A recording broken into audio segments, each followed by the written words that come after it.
Madam, ಈಗ pregnancy craving ಅಂತ ಹೇಳಿ ಹೊರಗಡೆ ಏನು ಬೇಕೋ ಅದನ್ನೆಲ್ಲ ತಿಂತಾ ಇರ್ತಾರೆ. ಇದರಿಂದ ಮಗುವಿನ ಫ್ಯೂಚರ್ ಮೇಲೆ ಏನಾದರೂ ಎಫೆಕ್ಟ್ ಆಗುತ್ತಾ? ಖಂಡಿತ 100% ಮಗುವಿನ ಮಾನಸಿಕ ದೈಹಿಕ ಆರೋಗ್ಯ ಇದರಿಂದ ಕೆಟ್ಟ ಪರಿಣಾಮ ಬೀರುತ್ತೆ.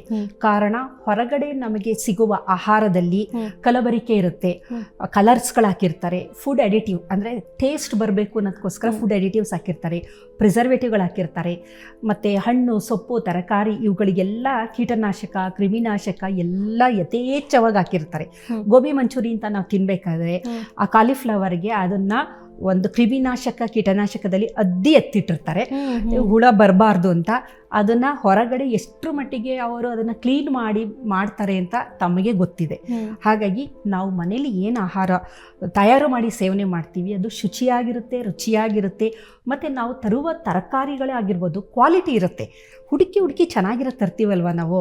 ಆದರೆ ಕಮರ್ಷಿಯಲ್ ಅಂದಾಗ ಅವರು ಪ್ರಾಫಿಟ್ ಮಾರ್ಜಿನ್ ಜಾಸ್ತಿ ಆಗಬೇಕು ಅಂದರೆ ಅವರು ಸಿಕ್ಕ ತರಕಾರಿಗಳನ್ನು ತಂದು ಮಿಕ್ಸ್ ಮಾಡ್ಬೋದು, ಮಾಡ್ತಾರೆ ಅಂತಲ್ಲ, ಮಾಡುವ ಸಾಧ್ಯತೆ ಜಾಸ್ತಿ. ಹಾಗಾಗಿ ಹೊರಗಡೆ ಯಾವುದೇ ಕಾರಣಕ್ಕೂ ಅಪರೂಪಕ್ಕೆ ಅಂತ ಎಲ್ಲೋ ಒಂದು ಕಡೆ ಸೇವನೆ ಮಾಡ್ಬೋದೇ ಹೊರತು ನಾನು ಸದಾಕಾಲ ನನಗೆ ಬಯಕೆ ಇದೆ, ನಾನು ಅದೆಲ್ಲ ಬೇಕು ಅಂತ ಯಾವಾಗಲೂ ಅದನ್ನೇ ನಾವು ಇದು ಮಾಡ್ತು ಅಂದರೆ ನೇರವಾಗಿ ಮಗುವಿನ ಮೆದುಳಿನ ಡೆವಲಪ್ಮೆಂಟ್ಗೆ ಅದರಿಂದ ಹಾನಿಯಾಗುವ ಎಲ್ಲ ಸಾಧ್ಯತೆಗಳು ಇದೆ. ಒಬ್ಬ ಆರೋಗ್ಯ ಗಂಡಸಿನ ಸ್ಪರ್ಮ್ ಕೌಂಟ್ಸ್ ಎಷ್ಟಿರುತ್ತೆ, ಅದು ಎಷ್ಟು ಮಾರ್ಜಿನ್ ಏನು ಮೇಡಮ್? ಒಬ್ಬ ಆರೋಗ್ಯವಂತ ಪುರುಷನಿಗೆ ಹಿಂದೆ 50 ವರ್ಷದ ಹಿಂದೆ ನಾವು ನೋಡೋದಾದರೆ 200 ಮಿಲಿಯನ್ ಪರ್ ml ಇತ್ತು 50 ವರ್ಷದ ಹಿಂದೆ. ಅದು ಕಡಿಮೆ ಆಗ್ತಾ ಬಂದಿದೆ ಜಾಗತಿಕ ಮಟ್ಟದಲ್ಲಿ. ಇವಾಗ 15 ಮಿಲಿಯನ್ಗಿನ್ನ ಜಾಸ್ತಿ ಇದ್ರೆ ಅವನನ್ನ ಒಬ್ಬ ಆರೋಗ್ಯವಂತ ಮನುಷ್ಯ ಅಂತ ಅಂತೀವಿ, ಅಂದರೆ ಇದು ಸೆಕ್ಷುಯಲ್ ಆಗಿ. ಅದಕ್ಕಿಂತ 15 ಮಿಲಿಯನ್ಗಿನ್ನ ಕಡಿಮೆ ಇತ್ತು ಅಂತಂದರೆ ಆಲಿಗೋಸ್ಪರ್ಮಿಕ್ ಕಂಡೀಷನ್ ಅಂತ ಕರಿತೀವಿ. ಇಲ್ಲಿ ಒಬ್ಬ ವ್ಯಕ್ತಿಗಿಂತ ಒಬ್ಬ ವ್ಯಕ್ತಿಗೆ ಸ್ಪರ್ಮ್ ಕೌಂಟ್ ವ್ಯತ್ಯಾಸ ಆಗುತ್ತೆ.